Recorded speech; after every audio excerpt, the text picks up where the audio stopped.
I think that if I could get that record and finish that record featuring me and you, and I think that a joint like this, hello, God, hello. Let me tell you, God. Hello. Hello. Let me. DJ Khaled's voice. But so here it is. I'm raised in. We leave Brooklyn. We go to New Jersey.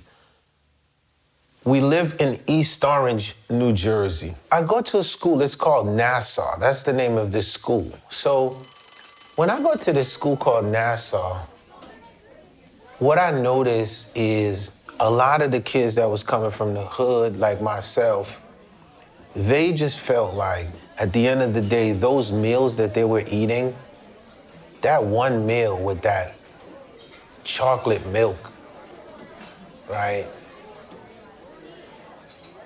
They like really appreciated that because they didn't know when they got back to their communities what they would have, you feel me? So I got back to my house and I said, I took my trombone out and I started to play it. Then I heard a radio, a big loud noise. Of course, my parents were Caribbean. They bought a house. Now, what does that mean? That means they live in a little part of the house and the rest of the house is rented. You feel what I'm saying to you? So this radio is coming from the top floor and it is blasting. I think it was the devil on the left side of my shoulder says, hey man, you know what would be a great idea? If you waited for the tenant to leave and go upstairs and take the radio and bring the radio to school and to show all of those kids with the chocolate milk that goes back to the hood, like how cool you are. So I go upstairs when the tenant is away and I mess up her entire room. When I mess up her room, I take the radio. I can't bring the radio downstairs and walk through the front door because my mom is standing there for inspection. This is what happens in a Caribbean household. Your mom's in the front. When you leaving, she's doing the checkout. And the checkout, she's gonna check, okay, you got your socks, you got your shoes, you brush your teeth, you got your bag, you have your books. So blessed. So I threw the radio from the third floor onto the cornfield in the back. Hold on, y'all like Clef. Cornfield? Yeah. My father grew a cornfield in the back, like in the house we had in the hood. Radio falls in the back, falls right in the cornfield. I go out and I see my mama and she does the checkout and we check out and I sneak in the back of the cornfield and get my radio and now I hit the streets with my radio. It's a big ass Sony radio and I'm putting it on my shoulder. This looked like a scene from Fat Albert because this radio is bigger than me. And what am I playing? My radio, believe it, I like it loud. Oh yeah, I'm going in. The girls are checking me out, hey.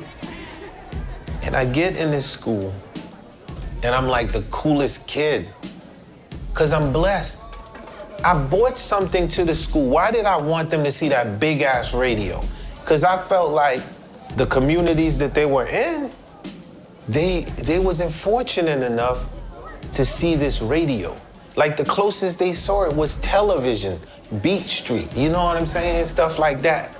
So there's a problem after having such a big radio. How do you get it back to the house before the tenant comes back? And the lady gets back before me. I'm in my room. The radio ascended to the hood. My man, Hasib, he lived on Walnut Street. I told him, hold on to this radio, I'm gonna be back for it. The tenant on the 3rd floor, all I heard was a scream. Barre vole. And this scream meant catch the thief. So when she says this, my mother goes upstairs and she noticed the whole room is vandalized. The woman's radio is missing. She come back downstairs, she says, Clef, have you seen the radio? I don't know nothing about no radio. She brings my sister, my brothers, and she says, y'all don't want me to bring the broom out because if I bring the broom out, the broom is gonna tell me who the radio is. So my sister squeals on me and she says, Clef had a radio. And I look at my sister and I says, you mean the radio Hasib gave me? She says, no, you was walking around with a big radio. My sister was like, D from what's happening. My father came back and he literally took me to the hood. He says, walk in the front, I'm gonna walk behind you, I'm gonna beat you until you get to the house where you stored the radio. My dad bought me, I told Hasib, bring me the radio, bro. He made me carry this radio for a month on my shoulder. Everywhere I went, he said, you will tell them the same story. So I go to my grandma and she's like, that's a nice radio. Where'd you get it from? And I gotta be like, Grandma, I stole the radio.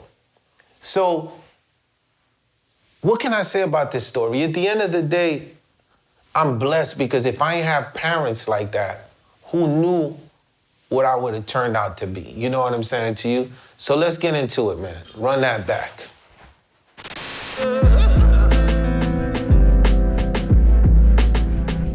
Run that back.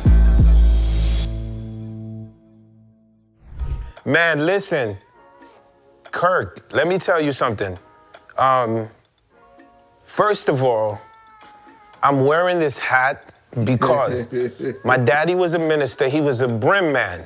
Really? But I know Texas is in the building. You know what I'm saying? Come on, and there's something about that. Come on, man. I know about the brim game, man. Straight out of Haiti. Come on, man. I got a horse right outside. I got the horse that's parked in the. I got a horse parked in the valet, son. How you doing? So your pops was a minister in Haiti? Yeah, my pops started off in Haiti as a minister, right? Wow. And he got his visa. So he was an ordained minister in Haiti at 18 years old. Wow. And then he got a chance to come to America on a work visa to preach for the Church of the Nazarene. Wow. You know what I mean? So my daddy left me at 1 year old. Wow. And I only tell you this, because this is how I'm gonna break the ice with you. When I first heard you, we was raised with Caribbean worship. And so let me give you, the only way I could do this is, I've been working on this for 2 hours. And I just want to show you, and I want the world to understand, standing in front of that church, playing all them instruments and listening to you, here's my introduction and respect to you. Let's play it. No, listen to me. Kirk Franklin, a choir director at 11. Wyclef Jean, choir director at 13. When you put it together, this is what it sounds like. Tune for them. Brothers and sisters, I want to welcome you back to life. Back to the one that can make your next chapter your best chapter. Hallelujah. How can it be that you left us on me? How could you see your life was the only gift I'll ever need to be free? It's I'm with you when I lose. Everything's working for me.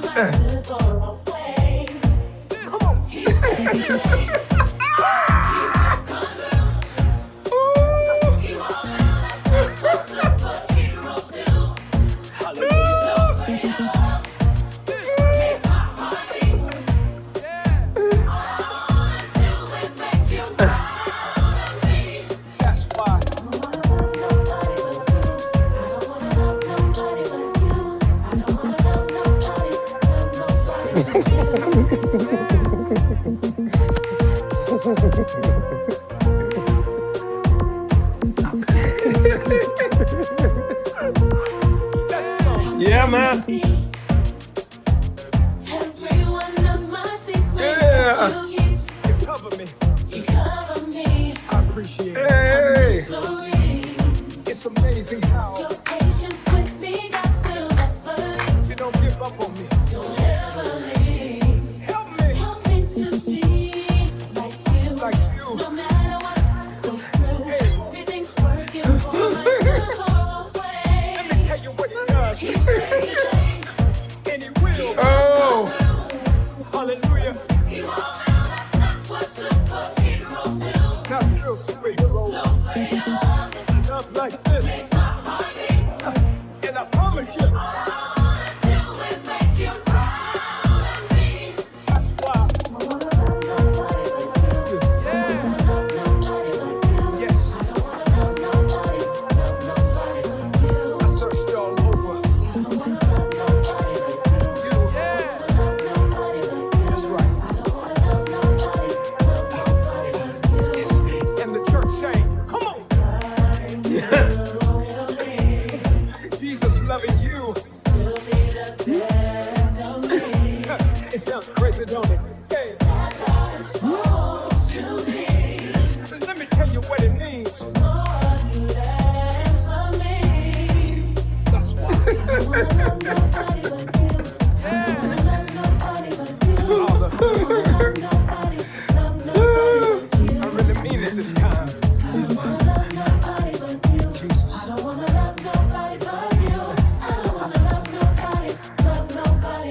Let me tell you what it does. People let you down, but see, I will never find a love like this. Forever and a day. Let me say it again. It feels so good. Yes. Hallelujah. For the rest of my life.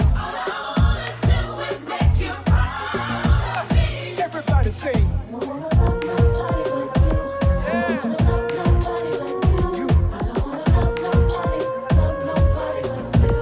You're the savior.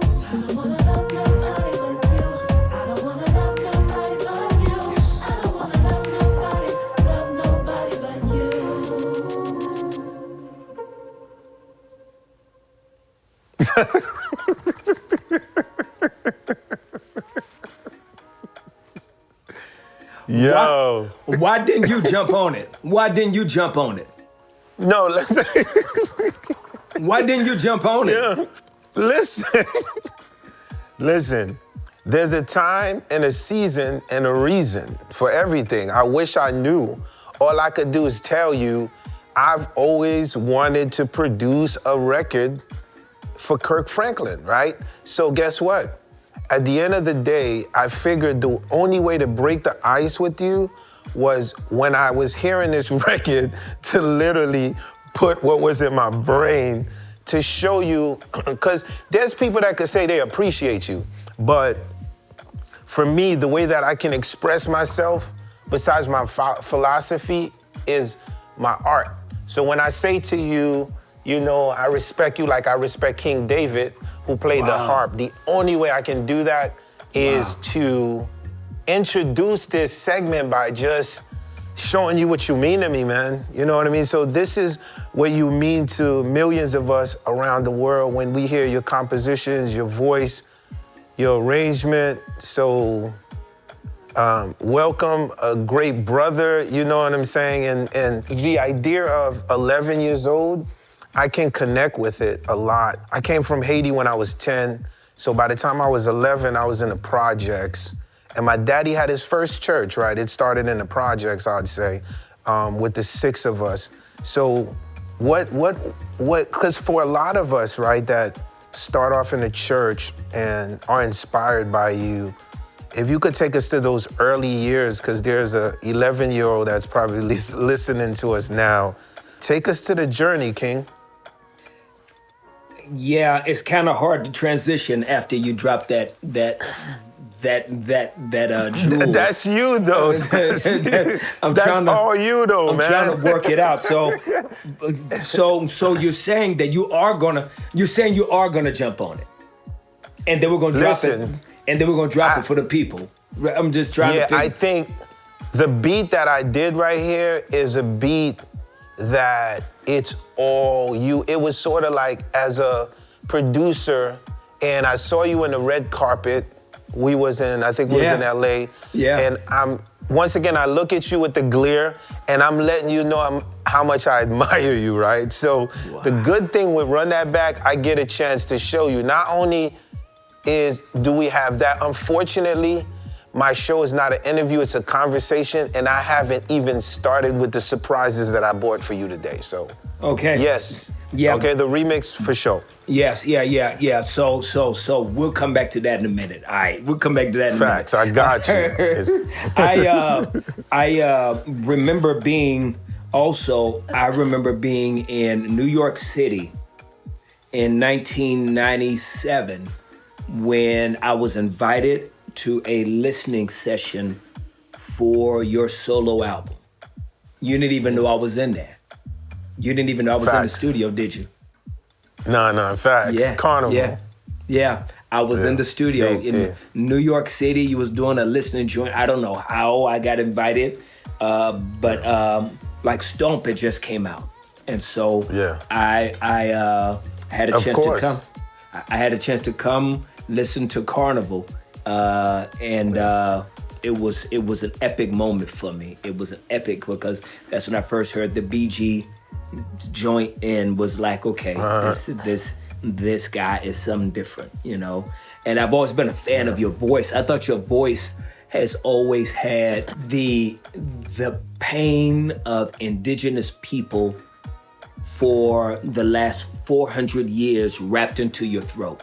That's when I hear your voice, I hear the echoes of the diaspora, and I hear the weeping of indigenous people in your voice, and I've always felt that way. I've always felt that there's been this compelling weeping of those that have been robbed of having a voice. So we'll get to that in a minute too.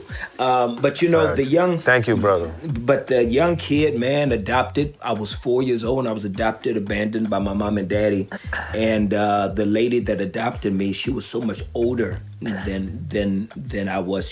She adopted me. She was 64, and she adopted me when I was 4. So by the time I'm 11, she's 71 years old, raised in the church, and she was a very deeply entrenched church mother. And so, just being her introduction for me in church music and church culture, it just became a sounding board of what I couldn't say. And standing in front of that choir and teaching them music at 11 years old, and these older people trying to figure out why was I there, and I'm trying to figure out why I was there too. It was really compelling. It was really compelling for me to be able to try to figure out what I was trying to do and say, and trying to connect what's wrong with me, why wasn't I accepted, why was I rejected by the people that should have loved me, and did not really understand those reasons, and then who God was versus what religion was. And so it was a very interesting, sometimes duplicitous journey, where you have all these moments that can be very challenging and confusing. Man, that's definitely, I so relate to that because my dad left me at 1 and I didn't unite with my dad till I was 10.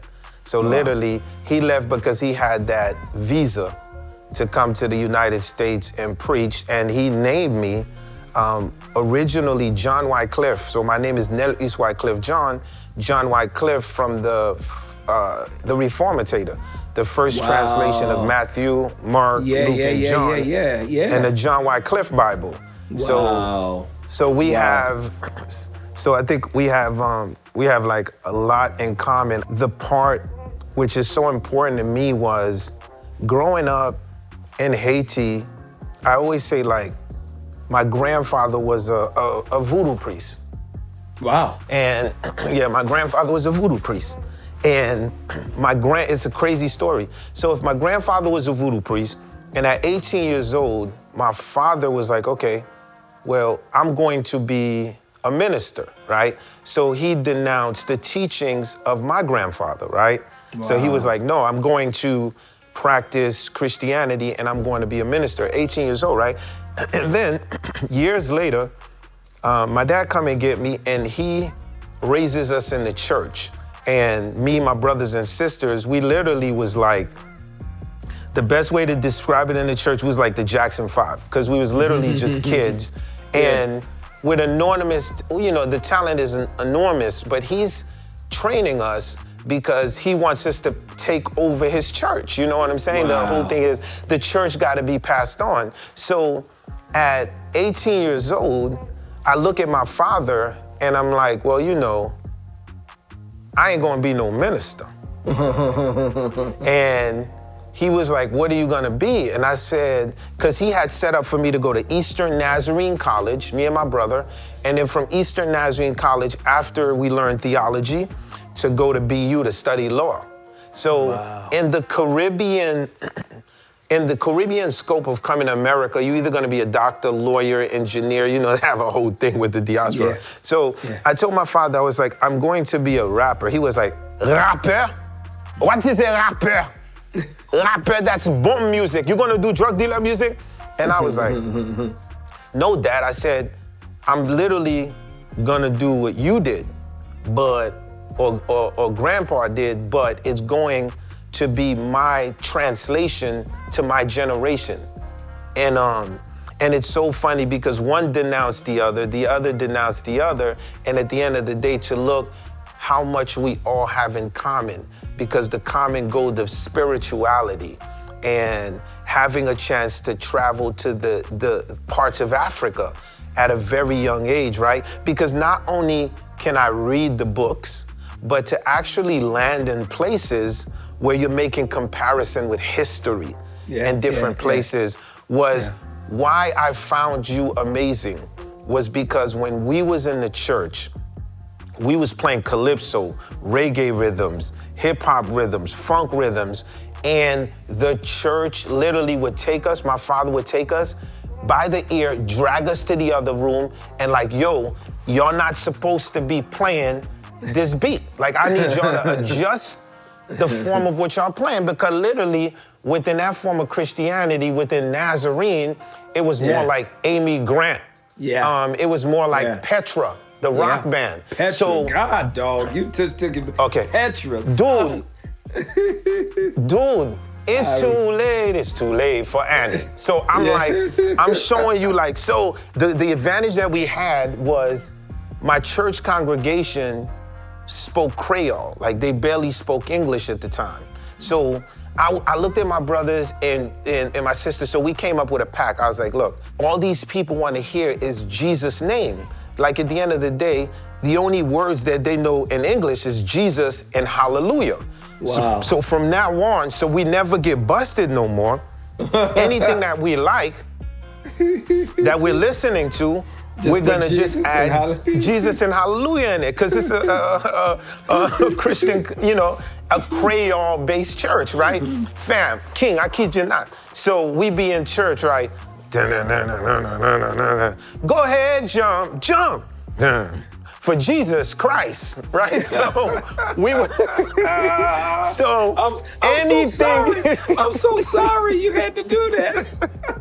Yo, and I only say that because when you came around and the energy that you was bringing, you was just showing that rhythms is in all of us.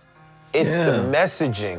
Yes, sir. That's a little different. So what was that journey like? Because you literally did something that in history, it's so important that people don't understand, that a lot of people try to do but can't accomplish it. It's not even about the millions of albums sold, the 16 Grammy Awards, which is insanely marvelous, but the fact that you literally broke a mold that no one has done, right? Because there was that thing like, yo, it's circular music. So we literally would have to hide the fact that we was in the club on Saturdays, extremely turning up, and on Sundays with the blind face, like nothing's going on. What was that journey like, man, for you? So more than anything, I was raised in church, but what was really in my heart was the culture. You know, I was a breakdancer. I was an MC back in the 80s. I had rhymes like, you know, Ronald Reagan's no friend of mine. The man keep wasting all my time. He never give black people slack. And every time I turn around, he's on my back. You know what I'm saying? So, you know, I was Reaganomics. Yeah, that's what I'm saying. You know, so, you know, I was always, you know, kind of like into that, you know. My street name was Kid Fresh. And then, you know, and I was always taking like R&B joints. Like I was listening to, to the Commodores. I was listening to Michael Jackson and to early Prince, Jackson 5. I was listening to Elton John. I took an Elton John song and I flipped it for church. The Ben and the Jets joint. They said, he's coming back. I know he's coming back. I said that Jesus is coming back. Bum, bum, bum, bum, bum, bum, bum. He said that he is coming back. Dun, dun, dun, dun, dun, dun, dun. You know, so that's where I was and that's where I lived. I was playing in church, but the culture was what pulled me. I was very much pulled into the culture. And so around about 1985, a homeboy of mine got killed. And he was the good dude, you know, Clef. He didn't smoke, he didn't wild out. You know, he was a church kid, you know, good brother. And he accidentally got killed. And I knew that I was still out in them streets a little bit, smoking, drinking, doing the fool, trying to find love the wrong way. And when he got killed, his name was Eric. And when Eric got killed, I just remember the summer of 1985, getting on my knees in Gertrude's den. And just like hitting my knees real hard. And it was like, God, man, I want to know you for myself. I want to accept, you know, Jesus in my heart. I want to believe, and I know that my life is like mad crazy, and I just really want to have a closer relationship with you, and I want to be a son, and I want to be able to know you, and so like that started that moment. I was very confident that it changed the trajectory of my life. Like, you know, like I stopped smoking weed just like that. I stopped, you know, wilding. And then God started kind of putting a little drip on my songs. Like my songs had a little more drip, and like this whole moment of songwriting changed, you know. And I was still taking R&B joints and flipping them in church. Like there was yo, Clef, do you remember this? You ever heard of Peebo Bryson? You ever heard of Peebo? Oh yeah. Yeah. Of course. So Peebo had this old joint, and I flipped it. It said, heal me, dun, dun, dun. I want to feel your power. And I would like flip that. Jesus, don't you know that you are my protection? You know what I'm saying? Yeah.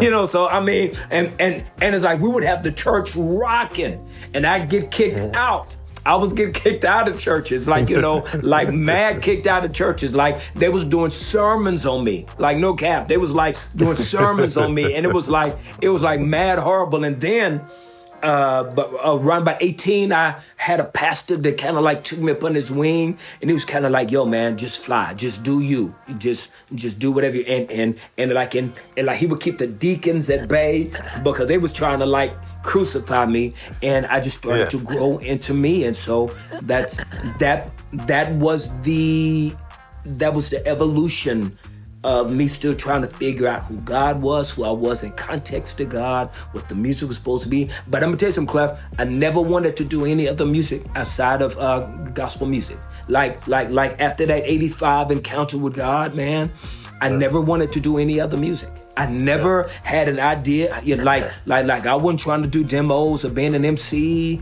or trying to do R&B tracks. I wanted to do gospel music. There's always somebody in these situations to see you for you. You know what I mean? It's dope. Word up. That pastor was like, what was his name? Yeah. Roy West. Roy. Yeah. His name was Roy West. And he was Big the up homie. to Roy. He was the homie. Rest in peace. Rest in peace, man. Roy West was the homie, and he kind of just let me fly, yo. That's ill. So when I saw you on the carpet, the red carpet, my mother, my father had passed away, but my mom, all she'd be like, every time she see me, is always like, when you coming back to the church, right? It don't matter, like, what you do. It's like, yo, when are you... She still do you like that? Do me like that. Like, yo, when you come back to the church, like, come to your dad's old church, come to church. So my mom, when we was younger, she got us into singing a lot. So I said that before my mama's eyes closed and she transitioned to the other side, that I'm going to do a Caribbean gospel album for her, right? So I started writing all of this material, right? And so the vibe that I played, just different, like I just started having a vibe. And then Madeline Nelson, who's my manager, she's right here, she'll tell you. So I was like, yo, when I see you, like I'm gonna just play you some frequencies, like of what the church sounded like. So you heard one of the frequencies, and I guess this epiphany came after I seen Amazing Grace by Aretha Franklin. And then my mama talked to me, and I was like, hold up. I was like, there's a whole side of me that's important for like a kid that's in Haiti or in Africa or in Brazil or in the rural streets of America to understand that godly tradition thing, you know? Because when we look, they be like, Elvis is king, and then Elvis has a gospel album. You know what I'm saying to you?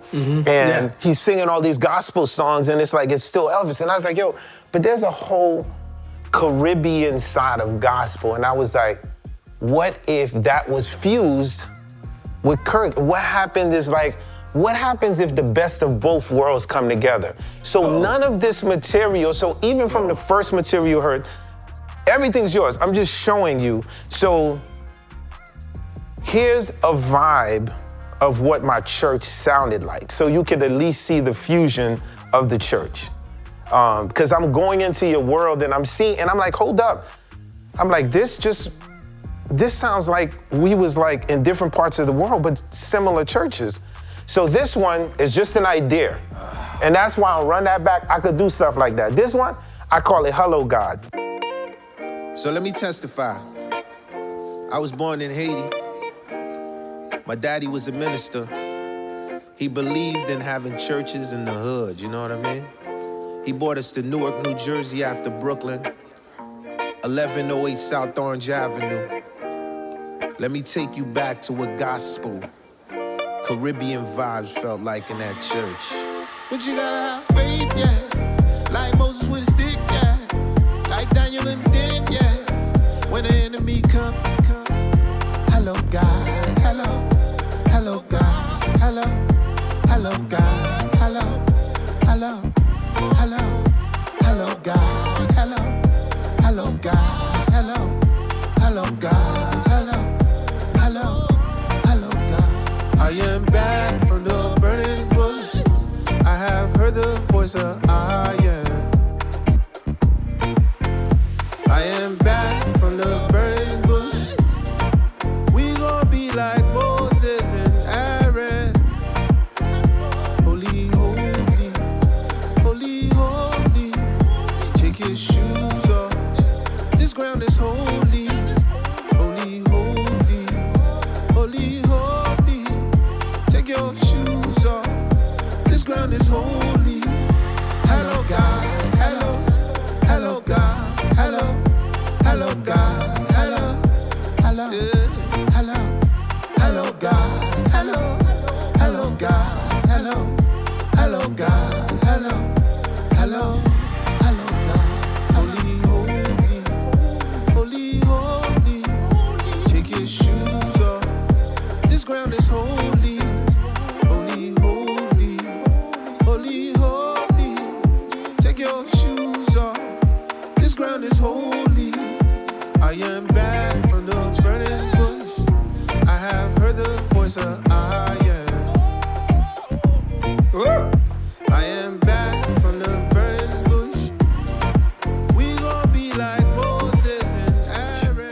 So listen, I am working on Tamala Mann's new album.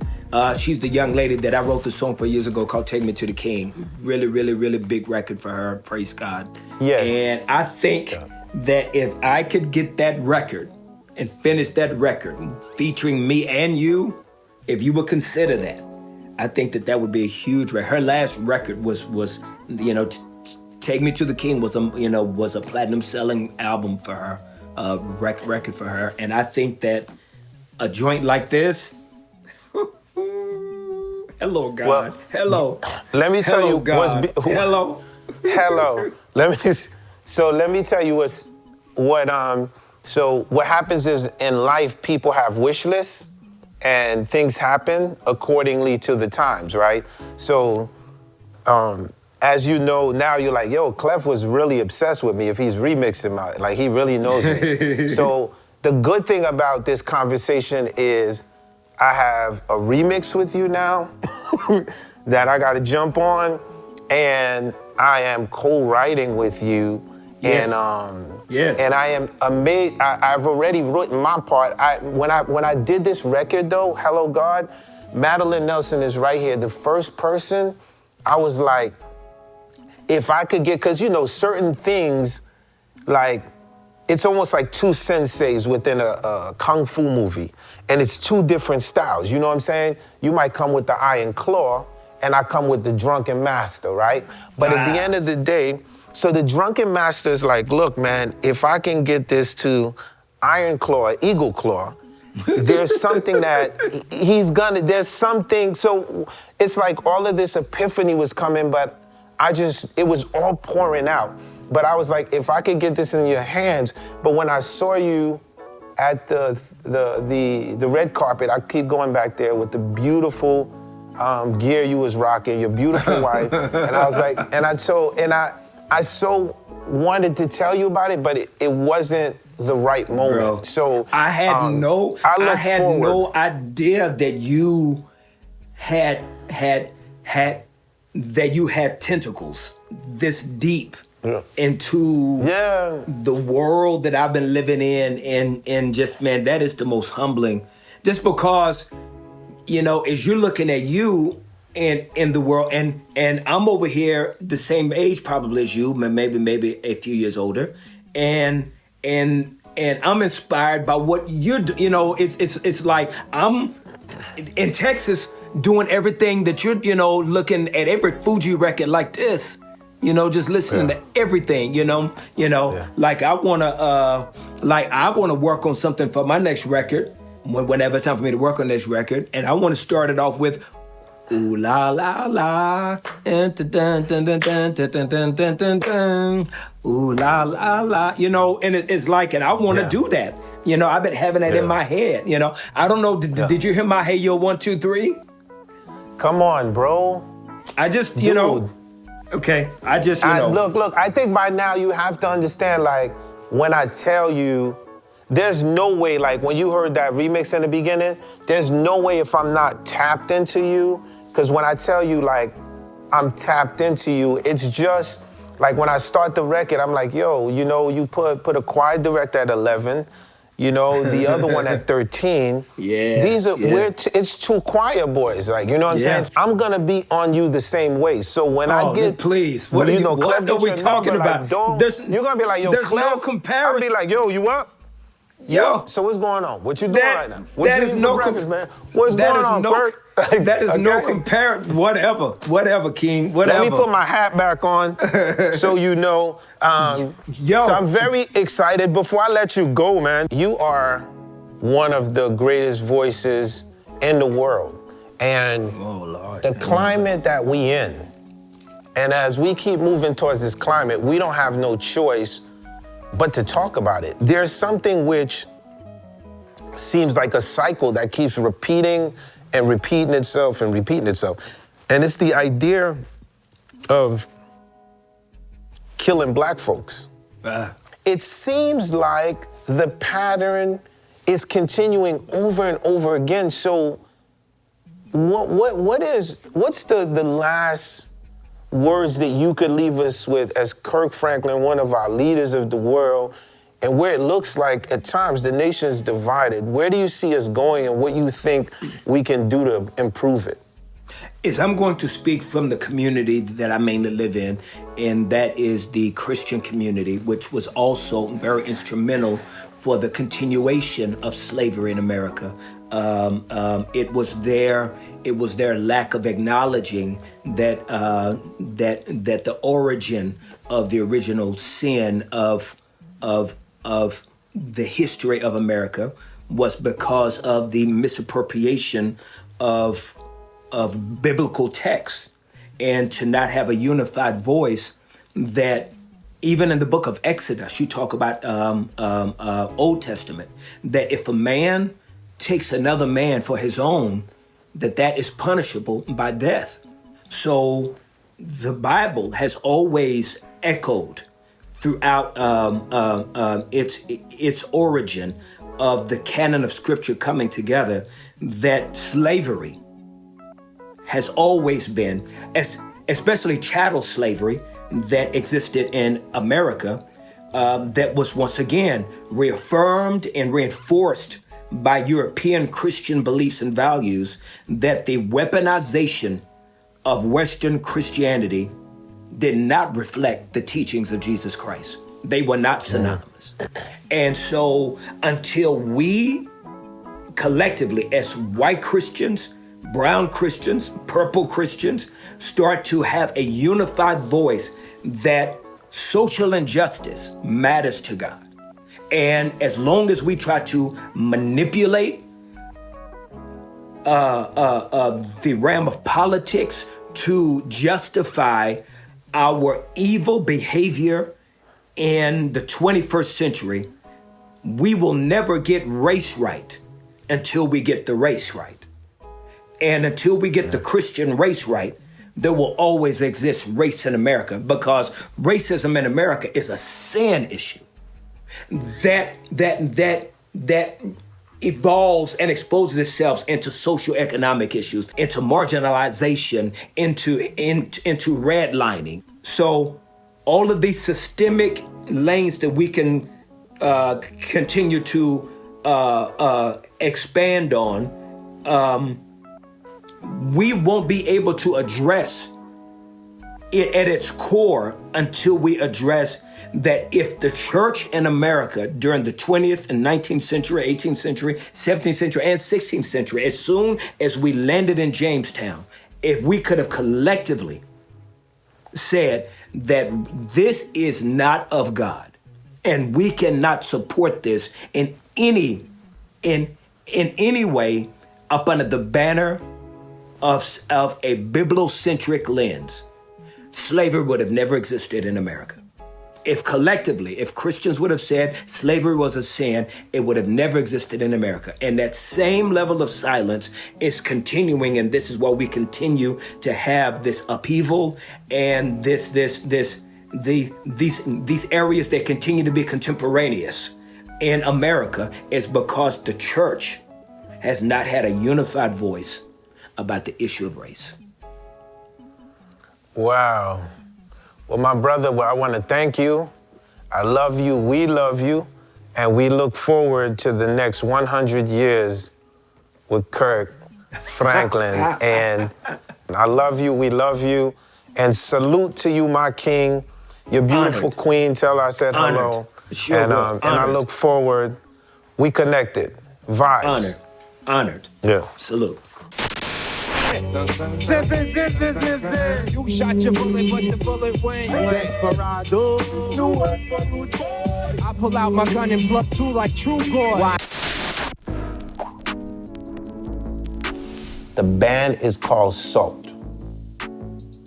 The album is called Untitled Blackest.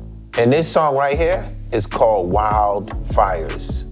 This album, the vibe of this band, as someone who is a collector still of the vinyls, and as a geeker of engineers, the way that this thing sound like it's coming through, I'm trying to figure out is this being done through analog or through digital? What kind of tubes are these people using? This band Sault is incredible. So you know what's cool? Every time for me, like when I go back to like Marvin Gaye, like What's Going On, or any Bob Dylan song, but let's pick one, Hurricane. Right. We see like at times when climate changes and like the rise of music always like balance things out because it always speaks a level of truth. So trust me, y'all need to listen to this, man. This is like gonna be like on the Wyclef top list. I think like this is top 5 for me right now. So let's check this out. Big shout out to Sault.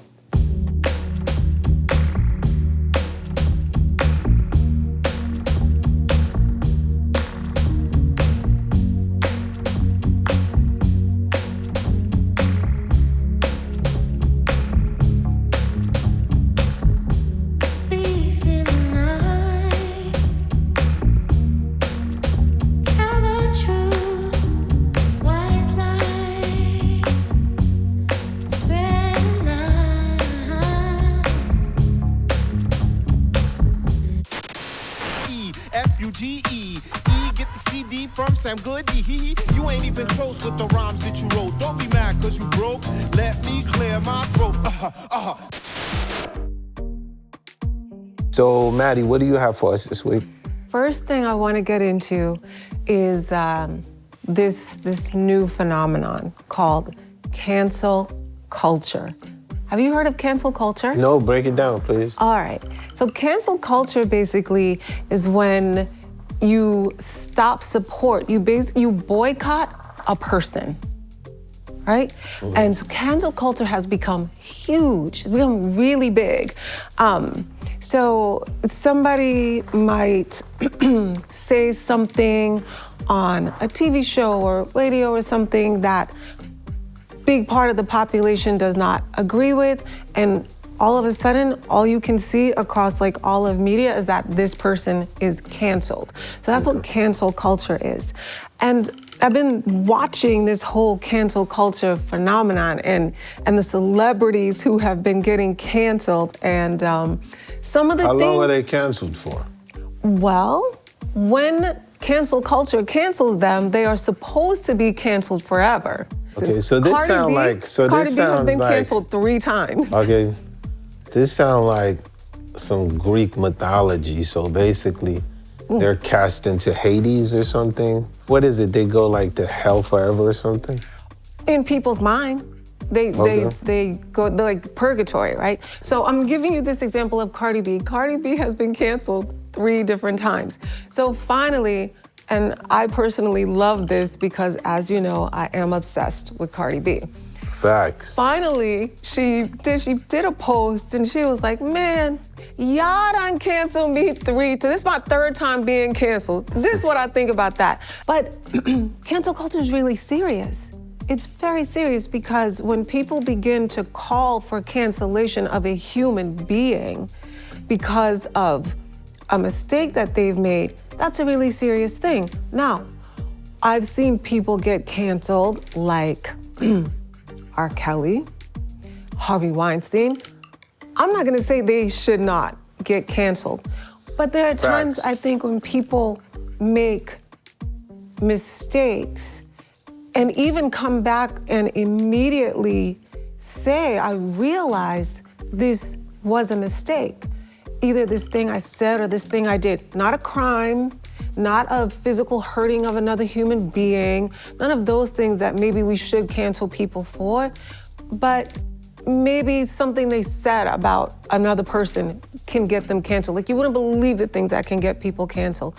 So what I want to get into, and we kind of already started getting into it though, is just that. Like, does that mean like you get sent to purgatory? Like, are you like damned to hell forever because cancel culture decided that you're next? I like the cancellation thing, just the concept of it. What I like about the idea is the fact that you actually have the power to cancel And all the way to the point where Cardi is like, y'all done canceled me 2-3 times. Let me let y'all know what's going on. So can y'all like apply this same thing to like mayors,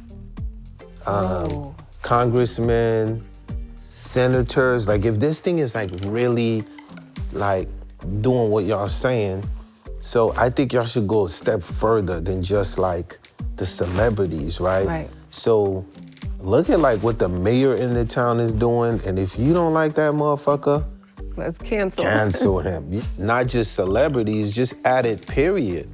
Like just if y'all think something is not just, cancel it.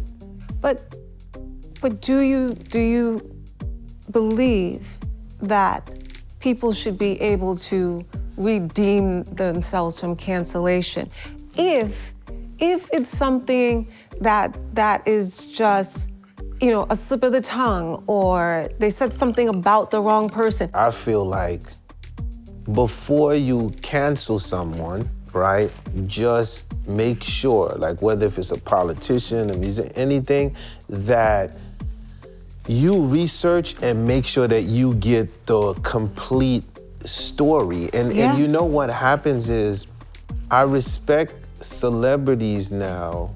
Why do you think we have our own platforms? We have our own platforms because if you say something about us, we literally are going to address it directly, right? Right. So I always say in the case of cancellation or saying, oh, I'm not gonna fuck with this person or that, I just encourage celebrities to be upfront. Like if somebody's saying something about you, get the narrative out, get your version, make sure you got your platform so that you could speak on it. The days of just, you gonna say something about us. Can you imagine there was a time where 4 mics mattered in the source? Yeah. And everybody wanted to get 4 mics. It was like, yo, if you ain't getting 4 mics, it's not going down. And now, my daughter, who's 15, she don't have an idea what 4 mics is. No. All she knows is she either loves it or don't like it, and that's the end of that. So, for sure, but that's very, very interesting, the idea of cancellation. Thank you for keeping the floor open for me to be able to get into it with you. Well, thank you for the hat, and I'm very excited about this hat. I'll design you some more. Thank you. That wasn't a plug. I know it wasn't, or we would give you the plug gong. We got a plug gong. There's sound effect? Yeah, it's a sound effect. Welcome to you. We not do promotion on this show.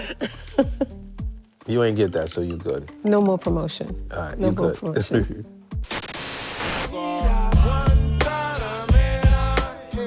Yo, I think she's eyeing me from far.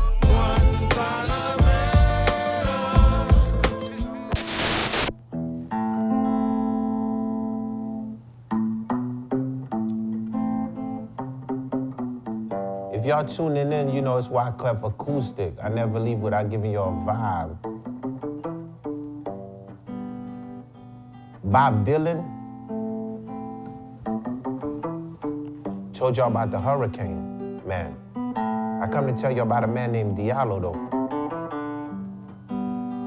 Have you ever been shot 41 times? Have you ever screamed? No one heard you cry. Have you ever lived only so you can die? Have you ever died only so you can live again, then be born again from these enemies on the borderline? Who'll be the next to fire? 41 shots by Diallo's side. You said he reached her, but he didn't have no peace, sir. But now he rests in peace, sir, in the belly of the beast, sir. You guys are vampires, yeah, on the middle of the night, killing innocent people. Is that your appetite, yeah? You said he reached her, but he didn't have no peace, sir. But now he rest in peace, sir, in the belly of the beast, sir. Have you ever been held against your will? Taken to a dark place where not even scientists can reveal, yeah. What is for Caesar, let it be for Caesar. We don't want no peace, we need equal rights and justice. For Diallo, Diallo. For Diallo, Diallo. For Diallo, Diallo. Tune. For Diallo, Diallo. Yeah. Diallo, Diallo. Similar to Floyd, yeah. Diallo, Diallo. Similar to Sandra Blaine, yeah. Diallo, Diallo. Similar to Armand. Diallo, Diallo. Black Lives Matter. Yeah.